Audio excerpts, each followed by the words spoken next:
அனைவருக்கும் வணக்கம். வீட்டு கழுத ஊராருக்கு சுமக்குதுன்னு ஒரு பழமொழி உண்டு.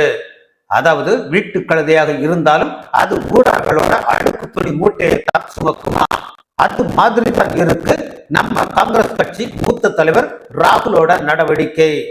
இப்போ அமெரிக்காவில் இருக்கிற ராகுல் சார்ஜ் டவுன் பல்கலைக்கழக மாணவர்களிட்ட பேசும்போது, இந்தியாவில் சீக்கியர்கள் இனி தலைப்பாகை அணிய முடியுமா, கடா எனப்படும் கைகளில் காப்பு வளையம் அணிய முடியுமா, குருத்வாராவுக்கு செல்ல முடியுமா என்பதற்கான சண்டை நடக்கிறது. இது அனைத்து மதங்களிலும் நடக்கிறது. RSS என்கிற அமைப்பு சில மதங்கள், மொழிகள், சமூகங்களை மற்றவர்களை விட தாழ்வாக பார்க்கிறது.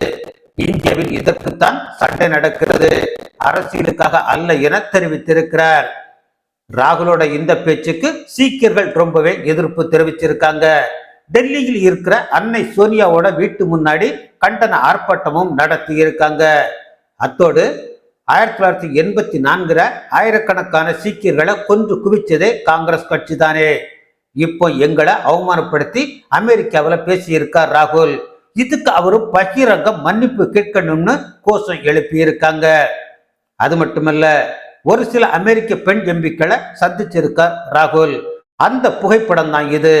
இதுல வட்டத்துல இருக்கிறவங்க பேரு இலன் ஓமர். எப்பவுமே பாகிஸ்தானுக்கு ஆதரவா செயல்படுறவங்க. காஷ்மீர் விவகாரத்துல பாகிஸ்தானுக்கு ஆதரவாகவும் இந்தியாவிற்கு எதிராகவும் விஷம பிரச்சாரம் செஞ்சவங்க. காஷ்மீருக்கு சிறப்பு அந்தஸ்து வழங்குற சட்டப்பிரிவு 370 மோடி அரசு ரத்து செஞ்சதுக்கு எதிராக அமெரிக்க பார்லிமெண்ட்ல தீர்மானம் கொண்டு வந்தவங்க. அதுவும் இல்லாம பாகிஸ்தான் ஆக்கிரமிப்பு காஷ்மீர் பகுதிக்கு பல முறை போயிட்டு வந்தவங்க. அவங்களைத்தான் சந்திச்சு அளவலாவி இருக்கார் ராகுல். எவ்வளவு பெரிய அயோக்கியத்தனம், தேசத்திற்கு எதிரான செயல்.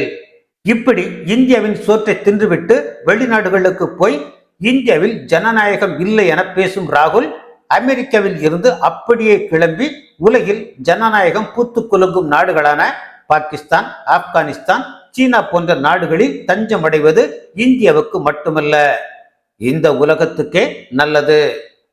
நன்றி.